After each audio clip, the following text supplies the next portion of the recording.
Olá, sejam bem-vindos a mais um Papo de Peso. No programa de hoje nós vamos falar sobre o mundo feminino, ser mãe, maternidade, obstetrícia, ginecologista. E nós temos o prazer de receber hoje a doutora Keliane Duarte. Muito obrigado, doutora Keliane. Eu que agradeço o convite para estar aqui hoje batendo esse super papo de peso. Muito bem. Doutora Keliane, é sempre legal a gente posicionar um pouco da sua trajetória, né? Eu queria entender melhor como é que você percorreu desde a faculdade até hoje, como é que foram essas evoluções até você chegar, doutora Keliane, ginecologista aqui em Teresina hoje. Bom, então eu me formei aqui em Teresina, né, na Universidade Federal do Piauí, e desde antes do internato, sempre ficava naquela, o que eu vou fazer, o que eu gosto, para onde é que eu vou. E sempre gostei muito, as áreas que eu mais me identificava era com as crianças, então pensei em pediatria e com saúde da mulher, saúde feminina. Gostava muito dos ambulatórios de ginecologia e realmente foi o meu último ciclo do internato. Então eu fiquei até os 45 do segundo tempo pensando para onde é que eu vou. Mas a bem verdade é que foi a obstetrícia que me ganhou. Então, quando eu comecei a rodar nas maternidades, na maternidade do Evangelho na Rosa, né, que era onde a gente fazia o estágio do internato, a gente aprendia muita coisa e acho que a obstetrícia você vive muito na prática aquilo que você estuda. Então, acho que aí foi que abriu minha cabeça para cá que eu vou. E eu sempre gostei do ambiente de centro cirúrgico, mas eu não queria fazer só aquilo. Que eu gostava do contato com o paciente. Então, a ginecobstetrícia, ela casava essas duas coisas. Tanto o consultório, o contato com o paciente, o criar essa relação com o ambiente de centro cirúrgico, de cirurgia, de operar, que era uma coisa que eu também gostava. E é interessante assim, porque é muito difícil você entrevistar alguém que você admira, né? E você me falando assim da tua trajetória, eu me lembro, para quem não sabe, eu formei com a doutora Keliane. Eu me lembro o quão boa aluna você foi, né? E a gente sempre tem uma frasezinha que a gente fala de um pro outro, até para motivar e perguntar sobre assim, o que te move, né? E você me falando que fez esse link, essa conexão com a obstetrícia, com a ginecologia, e aí eu queria te perguntar, o que te move nesse mundo da ginecologia e obstetrícia? O que me move, né? É muito engraçado tu perguntar isso, porque, assim, como eu falei, foi um lugar que eu me encontrei. Então, é sempre o tentar fazer o melhor. Tanto o melhor, o meu melhor, como o melhor para paciente. É você tentar fazer aquilo que você sabe que é o certo, que você sabe que é o melhor para aquela paciente. E assim, o que a gente vê, né? Quando a gente estudava na graduação, a gente sempre escutava alguns professores, alguns mestres falando a medicina é a ciência das verdades transitórias. E realmente, né? Como a gente vê a diferença lá de, 10 anos atrás, quando a gente formou quase 10, para agora. Coisas que eram verdades absolutas hoje caem por terra, não é mais. Então, é muito isso, é você estar ciente, você estar estudando, você estar se atualizando e vendo que aquilo que tu praticava de uma forma, talvez aqui não seja o melhor caminho, tá? Hoje já não é mais assim. Então, o que tá mudando? Então, sempre o que me move é tentar isso, é tentar fazer o melhor para essas pacientes, tentar fazer sempre o melhor para elas. E assim, puxando um pouco, né, já que o Papo de Peso ele dá essa leitura da nossa medicina com o empreendedorismo, com foco em gestão, com essas habilidades que a gente às vezes não aprende na faculdade, né? O mundo corporativo, ele sempre fala numa coisa que se chama skin in the game, né? A gente vê isso em podcast, em livro. Muita gente acha, doutora, que você faz só o parto normal, que você tá mais na obstetrícia, né? Então, assim, eu queria entender como é se dividir entre a ginecologia e a obstetrícia, né? E, aproveitando a parte do skin in the game, falar um pouco sobre o parir, né? Sobre o parto normal, que você teve a graça de ter e nos dar o Lucas, né? Nosso filhinho, que a Eliane é minha esposa, maravilhosa. Então, assim, conta isso pra gente. Então, assim, o que acontece? Muitas pacientes, muitas chegam, mas você também é ginecologista? Ou você também atende ginecologia? Então, o que a gente vê hoje? Que muita gente, muitos profissionais, quando a gente faz a residência, e daí volta lá para aquele começo, né? A gente formou, fomos para São Paulo, né? Fiz a residência de ginecologia e obstetrícia, pós-graduação e toda essa vivência antes de voltar para cá. E quando o médico ele se forma generalista, ele vai escolher sua área de residência, e no caso da ginecologia e obstetrícia, você se forma nas duas coisas, você sai ginecologista e obstetra.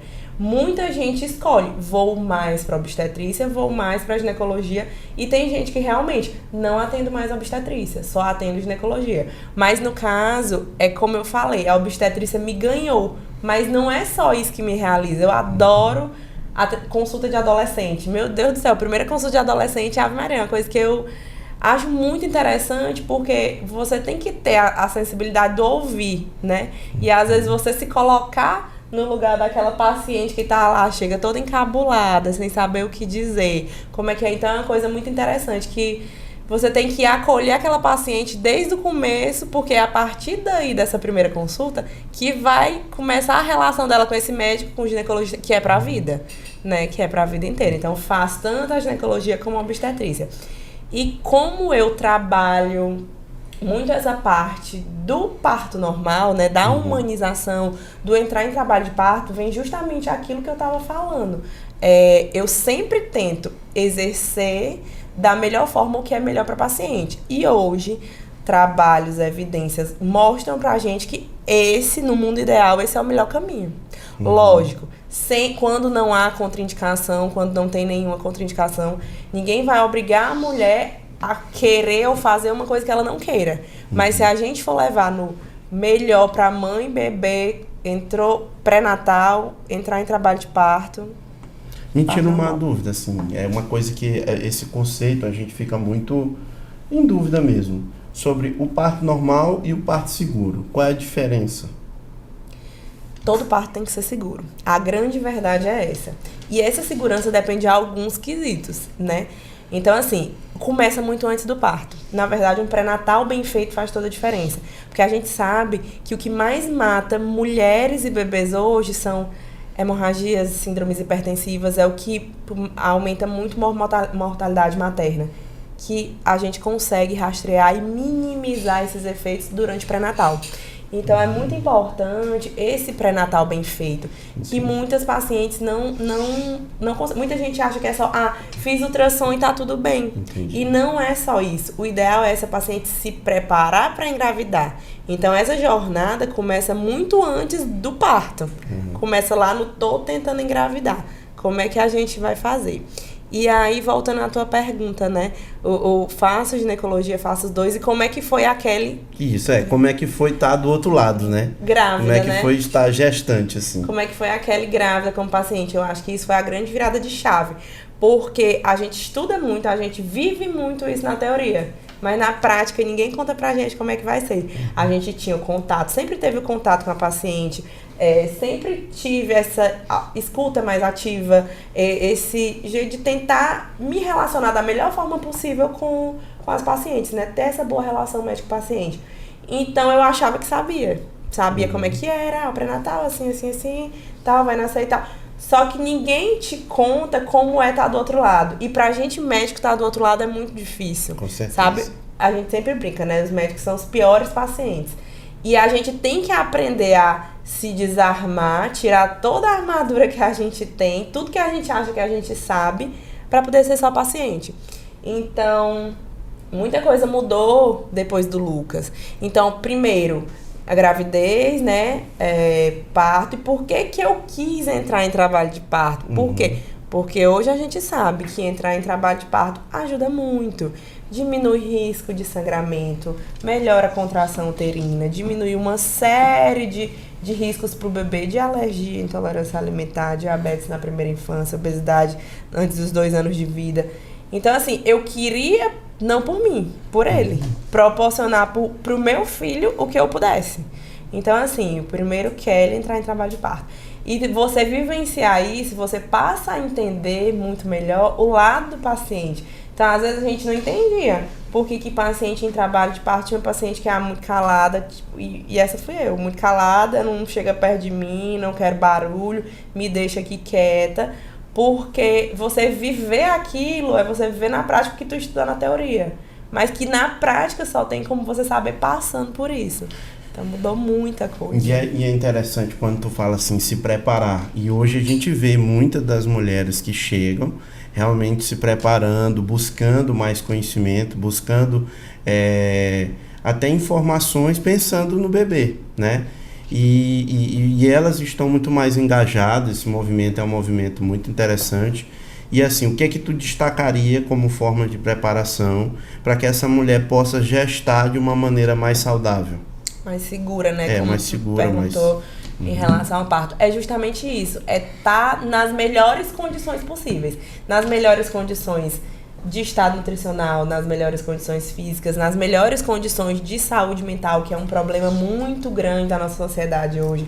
Não existe um momento exato para engravidar. É quando eu terminar a faculdade, é quando eu terminar a pós-graduação, é quando meu emprego estiver estável. Então, assim, cada vez, é o que se vê, cada vez se adia mais a maternidade. Então, tem muitas mulheres hoje que, não sei se eu quero ter filho. E às vezes tu te atenta para isso com idade já um pouquinho mais pra frente. Então, é muito importante você pelo menos pensar se isso é uma possibilidade para você. Você quer ou não? Será se no futuro você vai querer? Então, isso é muito importante você conversar com o seu ginecologista, que é o seu médico que você tem mais contato, que é quem vai ter mais contato com você e mais abertura para esse tipo de questão. Mas é isso, assim, quando a gente se prepara para engravidar, atividade física, alimentação, é tentar tornar o ambiente mais seguro possível para essa gestação ser o mais saudável, sem nenhuma complicação, né? Então, assim, interessante a gente ver que você também tem um trabalho dentro da academia, né? Você é professora do curso de medicina, muito engajada com seus alunos. Eu costumo até brincar, assim, tu trata os alunos até como o Lucas, assim, como filho, né?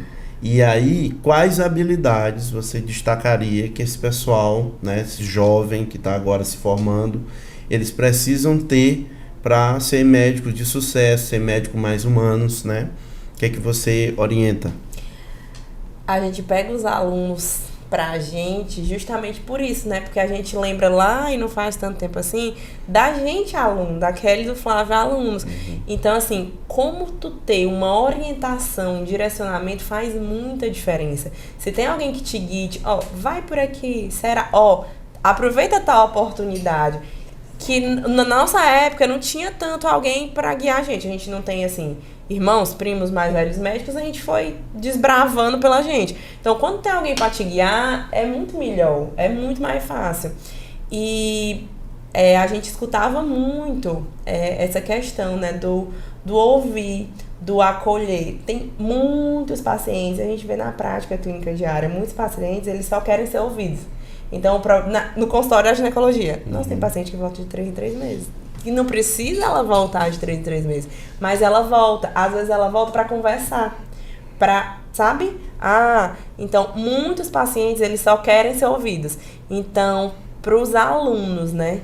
Escutem, não deixem oportunidades passar. Às vezes a gente não dá valor para aquilo que está ali todo dia. Todo dia. E depois, nossa, eu deveria ter aproveitado mais. E sempre escutar, acolher, sabe? Na minha área, né, com os alunos, no caso na obstetrícia, a gente sempre brinca. Às vezes tu tá cansado num plantão, tu tá exausto, é o teu 10º parto do plantão. Mas para aquela família, para aquela paciente, é o primeiro. E talvez seja o único.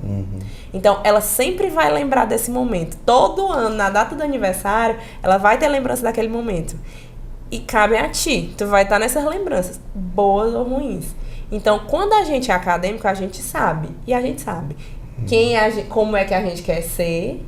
Nossa, esse professor é tanto... E quem é que a gente não quer. Então, isso é muito importante. Assim, qual não é a imagem que tu quer que as pessoas tenham de ti, mas as lembranças, sabe? Essas lembranças vão ser boas ou não? Aí vocês não querem que essa mulher seja a minha inspiração de vida, né? Ela é demais. Mas isso é verdade, eu acho assim que a gente tem que realmente cuidar para aquele ser um momento único, né? E assim, como anestesista, a gente está sempre ali no bastidor, dando apoio, ajudando os times, às vezes as pessoas nem conhecem o anestesista e você vê que num simples tocar, num simples cuidado, né? Às vezes a hack ela tá difícil, o colega vai lá, pressiona ali a mulher já está numa situação mais fragilizada, então essa percepção, esse olhar mais humano para o paciente, que às vezes ele soa como clichê, a título na academia, ele é real, né? Ele é real. Então, você cuidar, você preservar a integridade do seu paciente, aquele momento, ele é único. Por exemplo, nós dividimos um momento único que foi o dia que o Lucas chegou, o dia que eu fui pai, né? Inclusive, choro muito feio, né? Muito feio. Mas, assim, mas foi uma emoção que ninguém consegue explicar. Então, você como médico, se você não conseguir intervir de uma maneira humana, sensível, né, você vai causar os traumas, né, e chegar aí até nas violências aí que tanto se falam, né.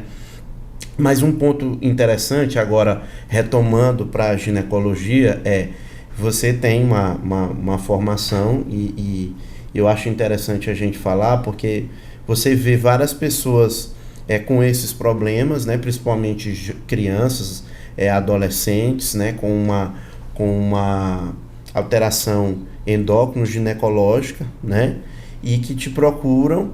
E como é que é lidar com esses problemas nessas faixas etárias, né, no consultório, e como é que você tem ajudado essas pessoas? Assim, o que acontece? Existem algumas condições que são mais prevalentes hoje e que a gente vê que tem um limbo, que fica aquela... quem cuida é o ginecologista, é o pediatra, é o endócrino, como é que é? Então, assim, com a obesidade, o sedentarismo, hoje a gente vê muito mais síndrome dos ovários policísticos, puberdade precoce, com estímulos de tela, música, tudo, a hipersexualização das crianças é uma coisa real, ela existe. E isso está trazendo cada vez mais puberdade precoce. Também, lógico, existem outras causas centrais, causas orgânicas, mas tem também esses outros fatores. Então, assim, é muito importante a gente intervir por conta das consequências que isso vai trazer, sabe? Tanto físicas, psicológicas e riscos que essas crianças podem ter.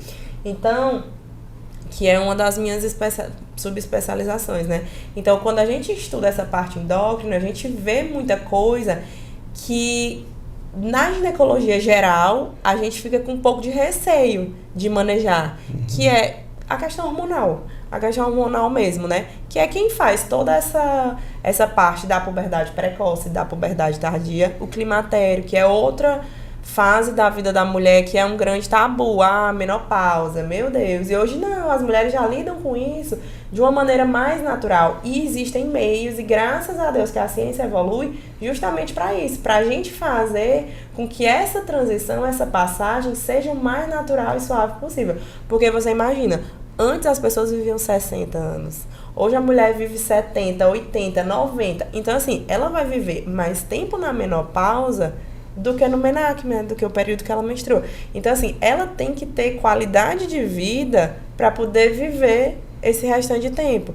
Então, lógico, muito se constrói no mais jovem, mas tem como a gente minimizar e melhorar as condições de vida dessa paciente no futuro, nesses anos restantes, que ela tem muitos pela frente. Maravilha, maravilha. Kelly, nosso tempo já vai chegando ao fim, né? Foi um programa sensacional. Essa mulher inspiradora, cativante, né? Minha companheira e amiga de vida. Qual seria a mensagem final para essas mamães e futuras mamães que estão aí se preparando para esse momento único? Assim, é realmente um momento único quando a gente fala de maternidade. Não tem como explicar, sabe? É uma coisa que só vivendo é o clichê, né? Mas só vivendo para você saber como realmente é. Então, você se informar mesmo, você ter acesso às melhores informações, saber e tentar fazer o melhor para o seu filho, porque a gente começa a tentar fazer o melhor por eles desde muito antes deles existirem. E pra gente, como médico, pros acadêmicos, é você ter sua cabeça tranquila de que você tá fazendo aquilo que é certo. Você botar essa cabecinha no travesseiro à noite, saber que você não fez nada por conveniência, porque era melhor pra mim, porque pra mim era melhor que nascesse logo, porque eu vou viajar tranquilo, ou porque, enfim, é você ter a sua consciência tranquila de que você tá fazendo o melhor, baseado em todo o conhecimento que existe pra isso. Muito obrigado, pessoal. Eu sei que vocês estão lamentando, enfim, acabou. Mas vamos lá, aguardem que essa temporada tá demais. Essa temporada são mulheres cuidando de mulheres, mulheres cuidando de pessoas. Beijão, abraço.